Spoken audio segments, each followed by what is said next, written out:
Hello friends, welcome to India once again. तो इस video में मैं जिस विज्ञप्ति के बारे में डिस्कस करने जा रहा हूं वो बहुत ही इंटरेस्टिंग है, क्योंकि ये जॉब बहुत ही इंटरेस्टिंग है। ये जॉब है नोट प्रिंटिंग फैक्ट्री की तरफ से। हाँ, आपने बिल्कुल सही सुना है, आपको मौका मिल रहा है जहाँ पे नोट छपते हैं वहाँ पे काम करने का। और ये बिल्कुल गवर्नमेंट जॉब है, किसी भी तरीके का इसमें कोई भी संशय नहीं है। और जो अभी आप स्क्रीन पर देख रहे हो ये इसका शॉर्ट नोटिफिकेशन है, और इसमें लगभग पूरी इन्फॉर्मेशन इससे रिलेटेड दे दी गई है। और ये जो फैक्ट्री है उसका नाम है बैंक नोट प्रेस देवास, यानी कि ये देवास में स्थित है। देवास ही यहाँ पे जॉब लोकेशन होने वाली है। तो चलिए इसमें देखते हैं और क्या क्या मेंशन है। तो यहाँ पे बहुत सारी पोस्ट अवेलेबल है जिसमें हम डिस्कस कर लेते हैं। सबसे पहले जो पोस्ट है वो है वेलफेयर ऑफिसर, इसकी एक पोस्ट है। और पे स्केल की बात करें तो 29,740 से स्टार्टिंग है बेसिक पे। इसका पे लेवल A2 है, और इसमें जो एज लिमिट है वो 30 साल दी गई है। अपर एज लिमिट है ये, मैक्सिमम एज आपकी 30 साल से ज़्यादा नहीं होनी चाहिए। इसके साथ ही जो भी government as per government rule जो भी कैटेगरीज है उनको एज रिलैक्सेशन दे दिया जाएगा। दूसरी पोस्ट है वो है सुपरवाइजर इंक फैक्ट्री के लिए, और इसमें भी एक पोस्ट अवेलेबल है। सैलरी की बात करें तो 27,600 से स्टार्टिंग सैलरी है, और लेवल S1 में इसको रखा गया है। और ये जो बेसिक सैलरी मैं बता रहा हूँ स्टार्टिंग सैलरी, इसमें आपको और अलाउंसेस भी सारे जुड़ेंगे। HRA हो गया, TA हो गया, DA हो गया, ये सारे इसमें जुड़ने वाले हैं। तो अगर 27,600 आपकी बेसिक पे है तो लगभग 40,000 रुपये के आसपास आपकी ग्रोस सैलरी बनने वाली है। इसके लिए भी अपर एज लिमिट 30 साल रखी गई है। थर्ड जो पोस्ट है वो है सुपरवाइजर इन्फॉर्मेशन टेक्नोलॉजी, इसमें एक पोस्ट है। और यहाँ पे स्केल सेम रखी गई है, 27,600 रुपये, और अपर एज लिमिट भी 30 ही साल ही यहाँ पे रखी गई है। और चौथी पोस्ट है जूनियर ऑफिस असिस्टेंट की, जिसमें 15 पोस्ट अवेलेबल है, और स्टार्टिंग बेसिक पे 21,540 रहने वाली है, और इसको लेवल B3 में रखा गया है। और साथ ही अपर एज लिमिट 28 साल इसकी है। अब यहाँ पे पाँचवीं पोस्ट है जूनियर टेक्नीशियन की, और इसमें जूनियर टेक्नीशियन से रिलेटेड 4 पोस्ट है अलग अलग ट्रेड के लिए, जिसमें इंक फैक्ट्री के लिए है, प्रिंटिंग के लिए है, इलेक्ट्रिकल IT के लिए, और मैकेनिकल और AC के लिए है। तो इसमें अलग अलग पोस्टें भी अलग अलग है। 60 पोस्ट है इंक फैक्ट्री के लिए, प्रिंटिंग के लिए 23 है, इलेक्ट्रिकल IT के लिए 15 है, और मैकेनिकल और AC के लिए भी 15 है।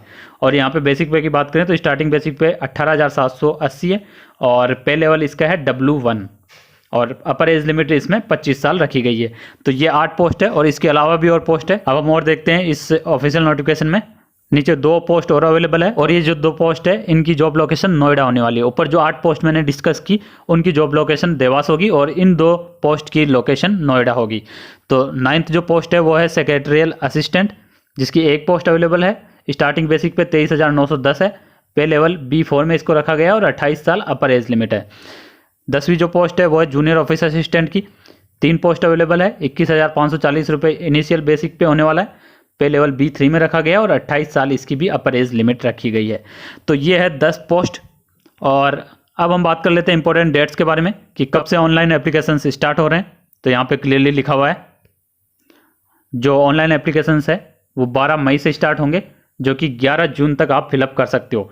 12 मई से 11 जून के बीच में आपको ऑनलाइन अप्लाई करना है, और फीस का पेमेंट भी सेम डेट रखी गई है, 12 मई से 11 जून। इसके बाद में डेट दी गई है टाइपिंग टेस्ट और स्टेनोग्राफी टेस्ट की। तो ये जुलाई और अगस्त महीने में होने वाला है, और साथ ही ऑनलाइन एग्जाम है वो भी जुलाई और अगस्त में होने वाला है। तो ये बात हो गई इंपॉर्टेंट डेट्स की। तो इन डेट्स को आप ध्यान में रखें। अब आगे हम डिस्कस करेंगे एजुकेशन क्वालिफिकेशन कि कौन सी पोस्ट के लिए क्या क्वालिफिकेशन आपको चाहिए। तो सबसे पहले बात आती है वेलफेयर ऑफिसर की। आपके पास में डिग्री होनी चाहिए, उसके साथ में डिग्री या डिप्लोमा होना चाहिए सोशल साइंस में, और साथ ही आपको हिंदी की भी नॉलेज होनी चाहिए। अब बात आती है सुपरवाइजर इंक फैक्ट्री की। तो आपके पास में first class full time diploma होना चाहिए, dyestuff technology, pen technology, surface coating technology, printing ink technology, printing technology, या फिर इससे हाई क्वालिफिकेशन जैसे कि BTech, BE या BSc इंजीनियरिंग होनी चाहिए आपके पास में इन्हीं ट्रेड में। ये जो ब्रांच दी हुई है इन्हीं में आपके पास में हायर क्वालिफिकेशन है तो भी इन्हीं में होनी चाहिए, या फिर आपके पास में फुल टाइम BSc केमिस्ट्री से होनी चाहिए, केमिस्ट्री ऑनर्स आपके होना चाहिए। अब आगे बात करेंगे सुपरवाइजर इंफॉर्मेशन टेक्नोलॉजी के लिए। तो यहाँ पे मेंशन है, इसमें भी first class full time diploma engineering मांगी गई है, IT या फिर कंप्यूटर इंजीनियरिंग में। साथ ही आपके पास में हायर क्वालिफिकेशन भी हो सकती है, BE या फिर BTech या फिर BSc इंजीनियरिंग, इसी ट्रेड में आपके होनी चाहिए, IT या फिर कंप्यूटर इंजीनियरिंग में। अब बात करेंगे जूनियर ऑफिस असिस्टेंट के लिए। तो यहाँ पे ग्रेजुएशन होनी चाहिए मिनिमम 55% मार्क्स के साथ में। साथ ही आपको कंप्यूटर का नॉलेज होना चाहिए, टाइपिंग भी आपकी अच्छी होनी चाहिए, 40 वर्ड पर मिनट इंग्लिश में और 30 वर्ड पर मिनट हिंदी में। अब बात करेंगे जूनियर टेक्नीशियन इंक फैक्ट्री के लिए, तो यहाँ पे फुल टाइम ITI कोर्स मांगा गया है। Die step technology, pen technology, surface coating technology, printing ink technology, printing technology, in trade में आपके पास में ITI होना चाहिए। अब बात करेंगे जूनियर टेक्नीशियन प्रिंटिंग की, इसमें भी फुल टाइम ITI कोर्स मांगा गया है जो कि इन ट्रेड में आपके पास में होना चाहिए। यहाँ पे बहुत सारे ट्रेड मेंशन है, इनको आप देख लीजिए। अब बात करेंगे जूनियर टेक्नीशियन इलेक्ट्रिकल या फिर IT के लिए, तो यहाँ पे भी फुल टाइम ITI कोर्स मांगा गया है इलेक्ट्रिकल या फिर इलेक्ट्रॉनिक्स में। अब आगे देखते हैं, तो आगे है जूनियर टेक्नीशियन और फिर सेक्रेटरियल टेक्नीशियन के लिए। जूनियर टेक्नीशियन मैकेनिकल या फिर SE के लिए भी यहाँ पे फुल टाइम ITI कोर्स मांगा गया है, fitter, machinist Turner, instrument mechanics और मैकेनिक मोटर व्हीकल में। और सेक्रेटरियल असिस्टेंट की बात करें तो ग्रेजुएशन मांगी गई है मिनिमम 55% मार्क्स के साथ ही कंप्यूटर का नॉलेज होना चाहिए और स्टेनोग्राफी होनी चाहिए हिंदी और इंग्लिश में, जिसकी स्पीड 80 वर्ड पर मिनट होना चाहिए इंग्लिश के लिए और 40 वर्ड पर मिनट होना चाहिए हिंदी के लिए।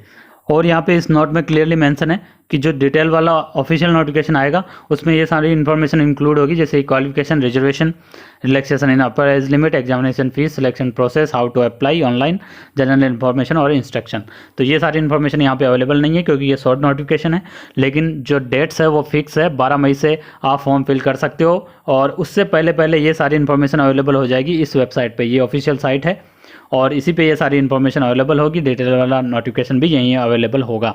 साथ ही हमारे चैनल डिजी इंडिया पे भी जो डिटेल वाला ऑफिशियल नोटिफिकेशन आएगा उसका वीडियो आपको मिल जाएगा।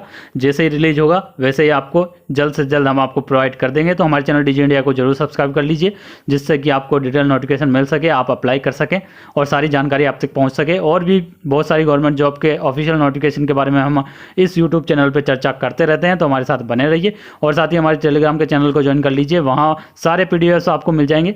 वहाँ से PDF आप डाउनलोड करके पूरी डिटेल में पढ़ सकते हो और किसी भी जॉब के लिए अप्लाई कर सकते हो। Thank you friends, thanks for watching this video.